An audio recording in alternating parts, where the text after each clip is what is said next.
हमें एक प्रश्न दिया है। मान लेते हैं कि सुमन 6 फलक का पासा यानी कि 6 साइडेड डाई तथा एक 4 फलक का पासा यानी कि 4 साइडेड डाई एक साथ उछालती है। माना घटना ए वह घटना है जब सुमन के पासों की उछाल पर द्विक यानी कि डबल्स आता है, और घटना बी वह घटना है जब 4 फलक के पासे पर अंक 4 आता है यानी कि 4 साइडेड डाई पर अंक 4 आता है। तो नीचे दिए गए संभावित परिणामों अर्थात पॉसिबल आउटकम्स की प्रतिदर्श समष्टि का प्रयोग करके, सैंपल स्पेस का प्रयोग करके नीचे दिए गए प्रश्नों को हमें हल करना है। यहां नीचे दिए गए चित्र में संभावित परिणामों की प्रतिदर्श समष्टि अर्थात sample space of possible outcomes यहां पे दिए गए हैं, और दर्शाए गए परिणामों में प्रत्येक परिणाम इक्वली लाइकली अर्थात समसंभाव्य है। यानी कि जितने भी आउटकम्स यहां पे दिखाए गए हैं सारे के सारे आउटकम्स इक्वली लाइकली हैं, समसंभाव्य हैं। चलो पहले सारे परिणामों को हम गिन लेते हैं। यहां पर 1 2 3 4 5 6 स्तंभ हैं तथा 1 2 3 4 पंक्तियां हैं। तो कुल परिणामों की संख्या हुई 6 गुणे 4 यानी कि 24।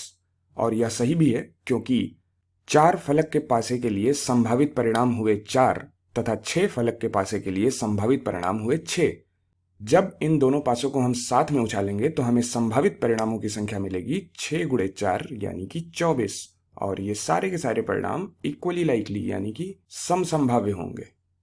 अब यदि हम लिखे हुए प्रश्नों को देखें तो उनमें पहला प्रश्न है, सुमन के पासों की उछाल पर द्विक यानी कि डबल्स आने की प्रायिकता पीए क्या है। यदि संभावित परिणामों के चित्र को देखें तो डबल्स कहां कहां पर आ रहा है। डबल्स का मतलब हुआ कि दोनों पासों पर समान अंक आए। तो एक तो यहां पर समान अंक आ रहे हैं यानी कि पहले पासे पर 1 आया और दूसरे पासे पे भी 1, पहले पासे पर 2 तथा दूसरे पासे पर 2, फिर पहले पासे पर 3 तथा दूसरे पासे पर 3, फिर पहले पासे पर 4 तथा दूसरे पासे पर 4, और पहले पासे पर 5 तथा दूसरे पासे पर 5। यह संभव नहीं है क्योंकि दूसरे पासे पर संख्या 1 से लेकर 4 तक आती है। इसलिए यहां हम कह सकते हैं कि कुल परिणामों में 4 परिणाम ऐसे हैं यानी कि 4 आउटकम्स ऐसे हैं जिनमें डबल्स आता है। तो सुमन के पासों की उछाल पर डबल्स आने की प्रायिकता पीए या बराबर होगी कुल संभावित परिणामों की संख्या 24 है तथा इनमें से 4 ऐसे परिणाम हैं जहां पर डबल्स आता है। तो यह होगी 4/24 यानी कि 1/6। तो यहां उत्तर आएगा 1/6। अब यदि हम दूसरे प्रश्न को पढ़ें तो 4 फलक के पासे 4 साइडेड डाई पर अंक 4 आने की प्रायिकता। तो 4 साइडेड डाई को हमने त्रिभुजाकार आकृति से दिखाया है। तो त्रिभुजाकार आकृति वाले पासे पर 4 कहां कहां पर आया है। तो यदि हम यहां पे देखें तो यहां से लेके यहां तक जितनी आकृतियां बनी हैं इनमें त्रिभुजाकार आकृति पर यानी कि 4 साइडेड डाई पर अंक 4 आया हुआ है।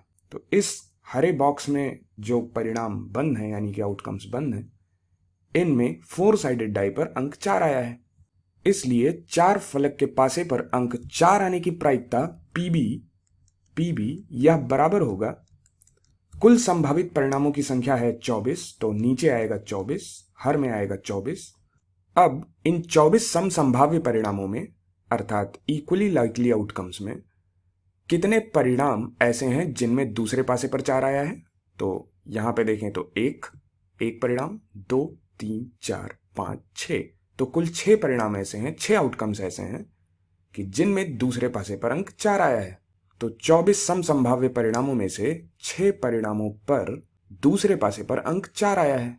तो ये 6 ऊपर आएगा तो हमें उत्तर मिलेगा 1/4। इसलिए दूसरे प्रश्न का उत्तर हमें मिलता है यानी कि पीबी का मान हमें मिलता है 1/4 के बराबर। और इसको यदि हम दूसरे तरीके से भी सोचें कि यहां पर प्रश्न में दिया है कि दूसरे पासे पर अंक 4 आने की प्रायिकता, यानी कि यहां पर प्रश्न में पहले पासे को अनदेखा किया गया है। तो पहले पासे पर क्या आता है इससे फर्क नहीं पड़ता, बस दूसरे पासे पर अंक 4 आना चाहिए। चूंकि दूसरे पासे पर कुल संभावित परिणाम 1 से लेकर 4 तक की संख्याएं हैं तो उस पर 4 आने की जो प्रायिकता होगी वो 1/4 यानी कि 1/4 होगी। अब आगे बढ़ें और तीसरे प्रश्न को पढ़ें तो इस बात की प्रायिकता कि सुमन के पासों की उछाल पर द्विक आए, डबल्स आए, जबकि यह दिया है कि 4 फलक के पासे यानी कि 4 साइडेड डाई पर अंक 4 आता है, तो हमें पता है कि 4 फलक के पासे पर अंक 4 आता है, तब सुमन के पासों की उछाल पर द्विक यानी कि डबल्स आने की प्रायिकता हमें ज्ञात करनी है, जिसे हम P A गिवन B से लिखते हैं। अर्थात घटना A के घटित होने की प्रायिकता जबकि घटना B घटित हो चुकी है। तो यहां पे लिखते हैं घटना A के घटित होने की प्रायिकता जबकि घटना B घटित हो चुकी है, जबकि यह दिया है कि घटना B घटित हो चुकी है। जब हम यह कह रहे हैं कि घटना B घटित हो चुकी है, तो असल में हम संभावित परिणामों की प्रतिदर्श समष्टि अर्थात पॉसिबल आउटकम्स के सैंपल स्पेस को हम प्रतिबंधित कर रहे हैं वहां पर जहां घटना B घटित हो चुकी है, जो कि यहां हरे रंग के बॉक्स से दिखाया गया है।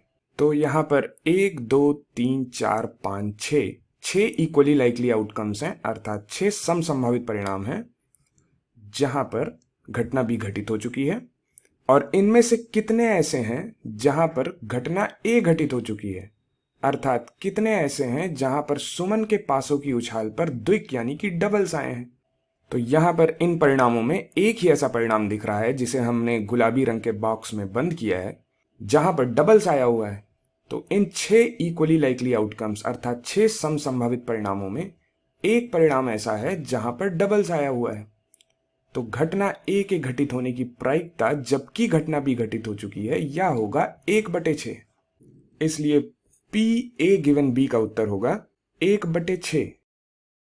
और यह समझ में भी आता है कि इसका उत्तर 1/6 होना चाहिए, क्योंकि जब हम कह रहे हैं घटना B घटित हो चुकी है अर्थात 4 साइडेड डाई पर अंक 4 आ गया है, तो डबल्स आने के लिए 6 साइडेड डाई पर अंक को 4 आना पड़ेगा। तो 6 साइडेड डाई पर अर्थात 6 फलक के पासे पर अंक 4 आए, इस बात की प्रायिकता तो 1/6 ही होगी। इसलिए आंसर होगा 1/6। अब अगले प्रश्न को देखें तो इस बात की प्रायिकता कि 4 फलक के पासे पर अंक 4 आए, जबकि यह दिया है कि सुमन के पासों की उछाल पर द्विक यानी कि डबल आया है, यानी कि PB गिवन A क्या है, अर्थात घटना B के घटित होने की प्रायिकता जबकि घटना A घटित हो चुकी है। तो हमसे यहां पूछा गया है घटना B के घटित होने की प्रायिकता जबकि घटना A घटित हो चुकी है। तो जब हम मान रहे हैं कि घटना A घटित हो चुकी है, तो हम कर क्या रहे हैं, हम क्या कर रहे हैं कि हम अपने सैंपल स्पेस को उन परिणामों पर प्रतिबंधित कर रहे हैं जहां पर घटना A घटित हो चुकी है।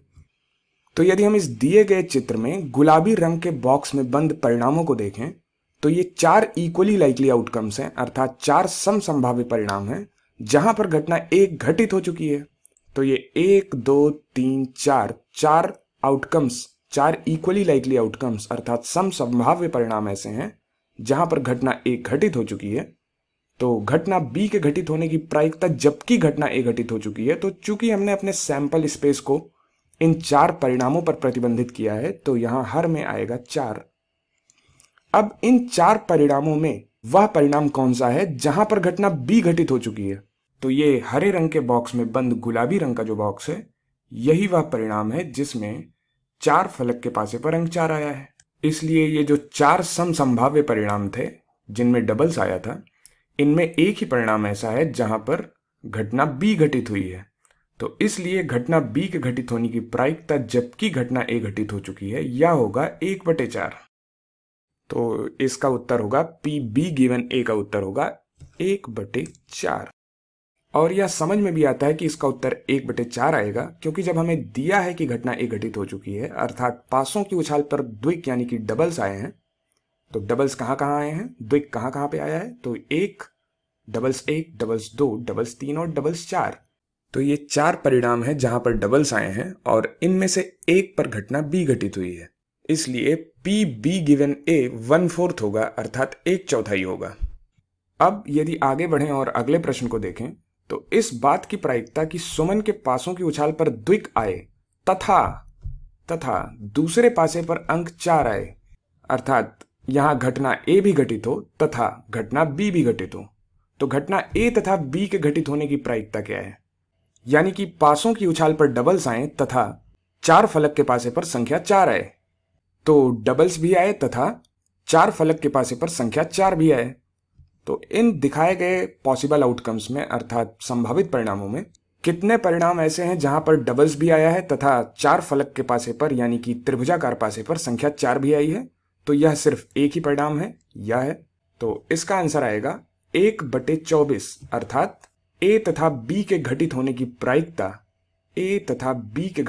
प्रायिकता चूंकि इन 24 समसंभावित परिणामों में अर्थात 24 इक्वली लाइकली आउटकम्स में सिर्फ एक परिणाम ऐसा है जहां पर घटना ए तथा बी घटित हो रही है, इसलिए यह होगा 1/24।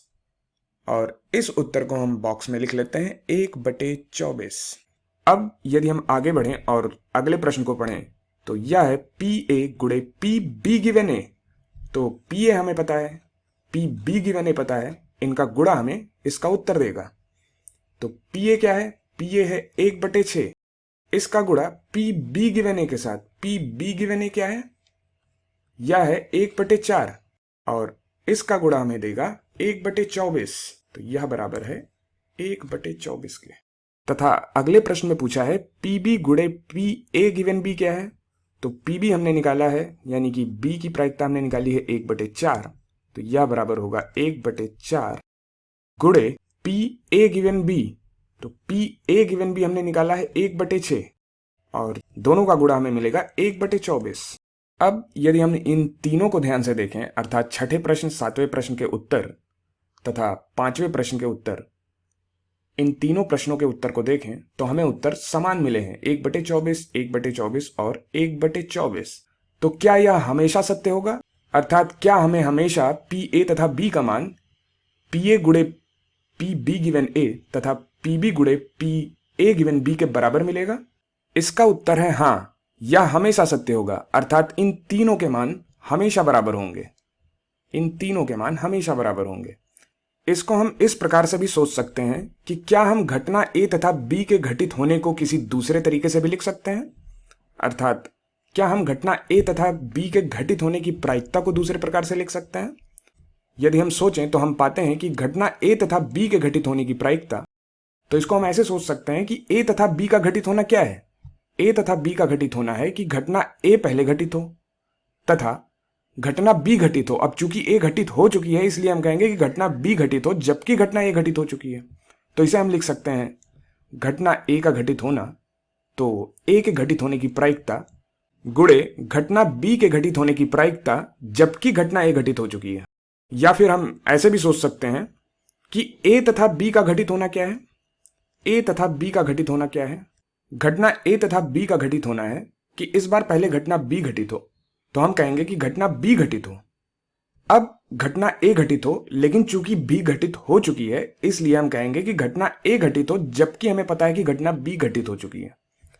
तो इसकी जो प्रायिकता है, इसकी प्रायिकता बराबर होगी कि घटना B घटित हो अर्थात घटना B के घटित होने की प्रायिकता गुणे घटना A के घटित होने की प्रायिकता जबकि घटना B घटित हो चुकी है। तो इस वजह से ये आपस में बराबर है।